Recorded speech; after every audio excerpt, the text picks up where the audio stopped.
உடுவில் மகளிர் கல்லூரியில் ஏற்பட்டுள்ள பிரச்சினை தொடர்பில் வடமாகாண முதலமைச்சர் சி.வி. விக்னேஸ்வரனின் கவனத்திற்கு இன்று கொண்டுவரப்பட்டது.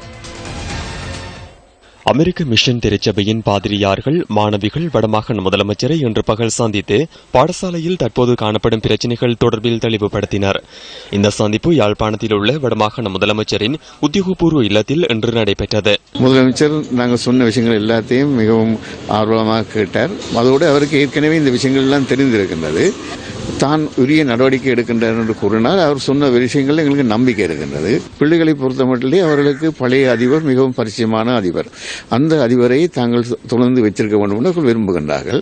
குறிப்பாக பிள்ளைகள் குறிப்பிட்ட ஒரு செய்தி, தாங்கள் அரசியல்வாதிகளாலும் மற்றும் அடியாட்களாலும் மிரட்டப்படுவதாக.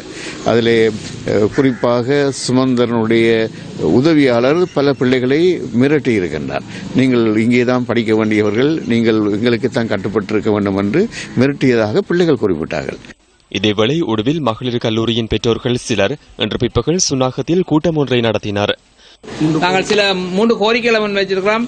ஸ்ரானி மில்ஸ் குறிப்பிட்ட 2 வருட காலப்பகுதிக்கு அதிபர் பதவியை தொடர்தல்.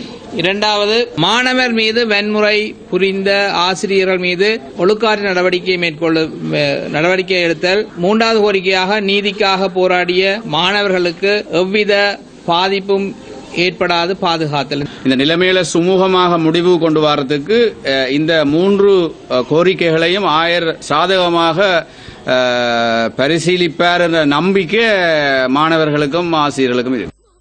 யாழ் உடுவில் மகளிர் கல்லூரியின் மாணவிகள் மீது நடத்தப்பட்டதாக கூறப்படும் தாக்குதலுக்கு இலங்கை ஆசிரியர் சங்கம் கண்டனம் வெளியிட்டுள்ளது.